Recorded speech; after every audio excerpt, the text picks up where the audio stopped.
cover your sin. That's true. That's what? Kal is what? Lighter.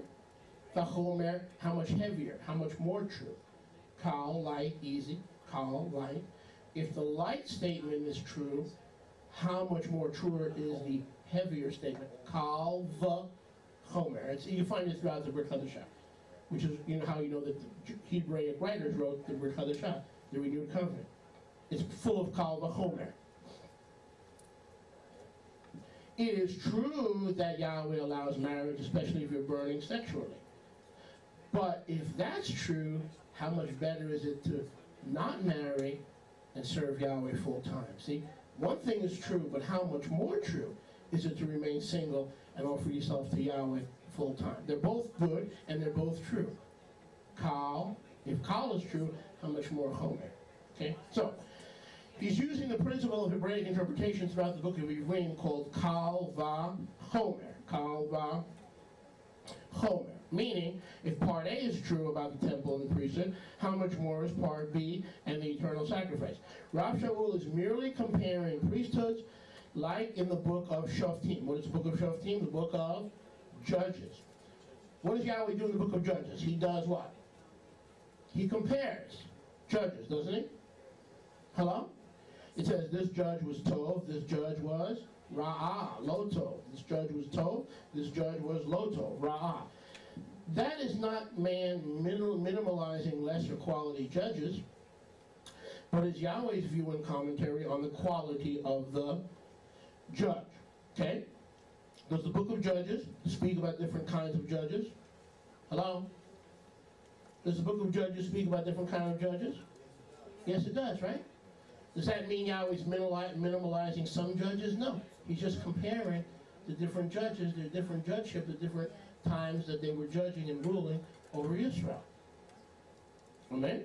I'm going to cover this and then I'm going to close and do part 2 next week because there's just too much to cover. And I have even more that I've come across. How many have enjoyed so far? Amen. Amen. Amen. Daryl's always with me. Anybody else? Oh, that's right. That's right. The overflow room was on fire. That's why you're flowing with over. We have to put you there because we can't control you in here. Yevrim 9:16. Now this is a heavy one. You gotta put your thinking caps on for this. I will close after this, but it's going to get heavy before I close. This could be a 20-minute, 15-minute close. Okay? So bear with me.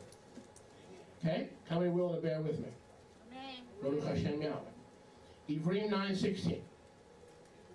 I gotta admit, this is a toughie.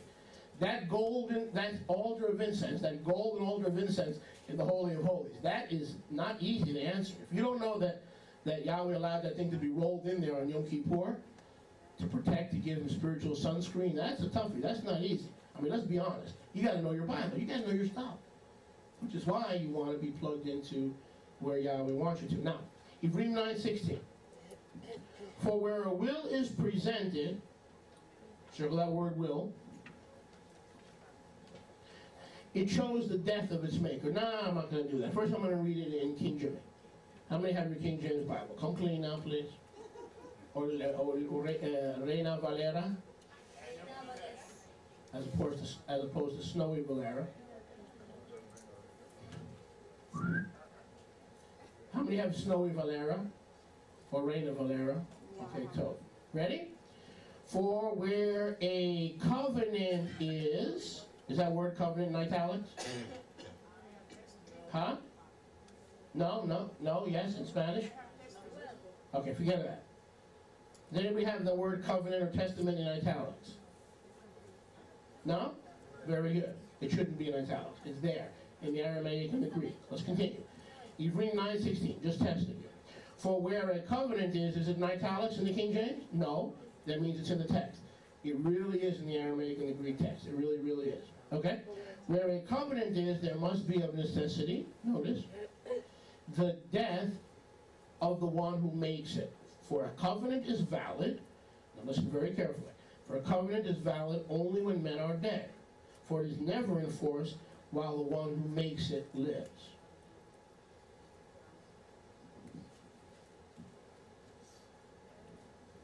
that is dead wrong. That is dead wrong. That is a false, it appears to be a false statement. I'll read it again. Where a covenant is, there of necessity must be the death of the one who makes the covenant. So, look at me. So in order to establish the Davidic covenant, David had to die. If this is true. You understand what I'm saying? If this is true, David had to die. If this is true, Moses had to die to establish the Mosaic covenant. If this is true, Adam and Eve had to die to establish the Edenic covenant. If this is true that a covenant is only established by the death of the testator or the mediator, then every covenant, how many covenants? All 7 covenants made with mankind require the death of the testator or the mediator, for a covenant is valid only when men are dead. Okay, look at me. If that's true, we're in Hebrews 9:16. If a covenant is only valid when men are dead, because David was never died or was not killed, his was an invalid covenant. Because Adam wasn't killed, and because Noah wasn't dead, the Noahic covenant is invalid. You see the problem here? Think about the problem. This is a heavy problem. See, but we see in church, here's the church mentality. Don't bother me, brother. It says holy, right on the cover it says holy, and it says Bible, so I'm not asking any questions. But guess what? There are Messianic and Nazarene Israelite teachers that are not only asking questions, they're preaching false doctrine to the sheep, and now thousands don't believe in the book of Hebrews because of problems like this. I'm just pointing out to you today a few problems, and you're struggling to understand what I'm saying. But it's right there in the scriptures. I'm just presenting to you a few problems. How about some clown that's presenting 10, 15 problems on his weekly website and his weekly internet? You better have answers. You better study yourself approved to God, a workman who may not be ashamed, rightfully dividing the word of Yahweh. Okay, aloha, pardon me. Study yourself approved to Yahweh, a workman who may not be ashamed, rightfully dividing the word of Amen. Well, guys, it says here, the book of Hebrews says, in the King James, that where a covenant is, there must be the death of the one who made it. False statement, absolutely false. Is the marriage relationship a covenant? Yes. Althea, is the marriage relationship a covenant? Yes. And so in order for you to get married to your husband, or for your husband to get married to you, one of you had to die, right? That's what it says. In order for a covenant to be valid, somebody got to die. Now, I know a lot of you ladies have been thinking about shooting your husband, but we're not talking about that right now. We're not even going there right now. I'm talking about legally. According to this, if the marriage relationship is a covenant between a man and a woman, either the husband or the wife has to die in order to enact the covenant, because if the husband and the wife are both living, the covenant is null and void. That's what it says. So now some folks are going, oh man, now I got a reason to get rid of it. I want to establish, why did you kill your husband in cold blood? I was just wanting to establish the covenant. Why did you stab the man while he was sleeping? Yahweh told me in the book of Hebrews, in order to establish the covenant, I had to kill my husband in his sleep.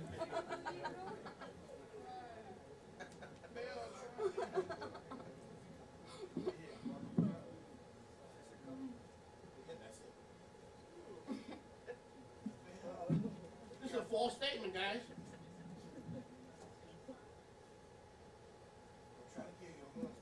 Can you imagine the police officer comes to the door and says, look, officer, I'm not going to argue with you. Just read Hebrews 9:16. This is why I did what I did. Hebrews 9:16.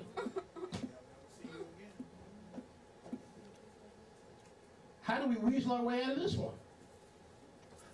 This is a major problem. This is not true.